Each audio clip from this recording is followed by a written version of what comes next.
देखिए कॉस्ट्यूम मुझे पसंद है, मैं पहनूंगी। चल हट काली बिल्ली। अभी जो आपने वार्तालाप सुनी है, कैट फाइट हुई थी करीना और बिपाशा के बीच में, जब दोनों ही एक्ट्रेसेस 2001 में फिल्म अजनबी पे काम कर रही थी। इस लड़ाई के दौरान करीना ने कुछ ऐसे कमेंट्स बिपाशा पे किए थे जो कि आज के समय के इनके सोशल मीडिया पोस्ट से बिल्कुल मैच नहीं खाते।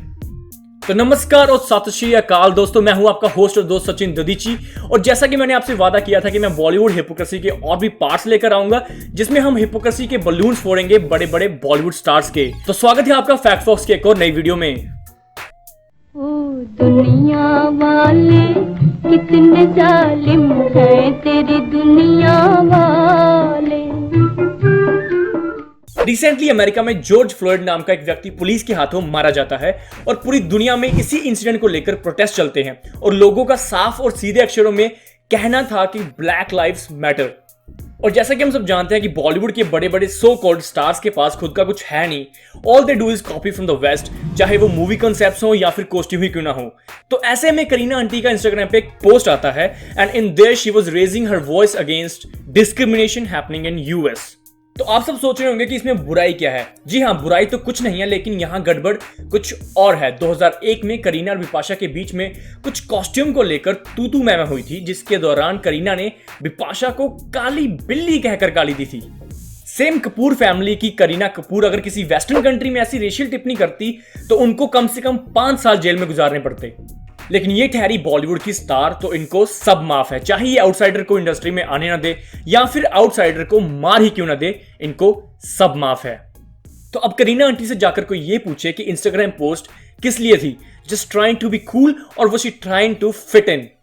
खैर, करीना आंटी की इंस्टा पोस्ट और 2001 में बिपाशा को दी गाली ने इनके हिपोक्रेसी के पिटारे खोल दिए हैं और ये बता दिया है कि सिचुएशन के हिसाब से ये सेलिब्रिटीज अपने बाप को भी बदल सकते हैं।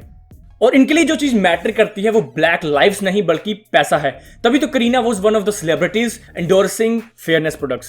खैर, अब आगे बढ़ते हैं और बात करते हैं अगले हिपोक्रेट की। तो अगली हिपोक्रेट और कोई नहीं बल्कि निक की वाइफ प्रियंका चोपड़ा हैं, जो कि अपने 20 साल के बॉलीवुड करियर में ऑलवेज काले रंग को डिग्रेड करती आई हैं और फेयरनेस प्रोडक्ट्स को एंडोर्स, और अब अमेरिका जाकर ब्लैक लाइव्स मैटर वाला ज्ञान पेल रही हैं। मतलब जहां हिपोक्रेसी की सीमा खत्म होती है, वहीं इन बॉलीवुड सेलिब्रिटीज का ड्रामा शुरू होता है। अपने आप को बॉलीवुड का किंग कहने वाले शाहरुख खान भी इस रेस में पीछे नहीं है। जब शाहरुख खान से उनकी बेटी के बारे में एक इंटरव्यू में पूछा गया तो उनका कुछ ऐसा कहना था कि मेरी बेटी सांवली है मगर दुनिया की सबसे खूबसूरत लड़की है।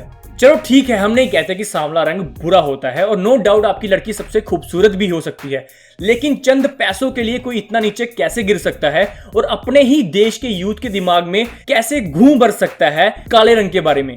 Being a senior and most respected star, आपको नहीं लगता कि आपको आवाज उठानी चाहिए ऐसे प्रोडक्ट्स के अगेंस्ट, बिकॉज आपकी खुद की बेटी का रंग वही है जिसको गोरा करने की आप बात करते हैं अपने एड्स में। चलो, बहुत से सेलिब्रिटीज ने पैसों के लिए अपना जमीर बेचा है, उनमें से एक शाहरुख खान भी सही। चलिए अब बात करते हैं अगले हिपोक्रेट की, जो कि ओकेजनली एक फेमिनिस्ट भी हैं और इन पे फेमिनिज्म का भूत तभी चढ़ता है जब इनकी कोई मूवी रिलीज होने वाली होती है। जी नहीं, ये नहीं, हम बात कर रहे हैं तापसी पन्नू की।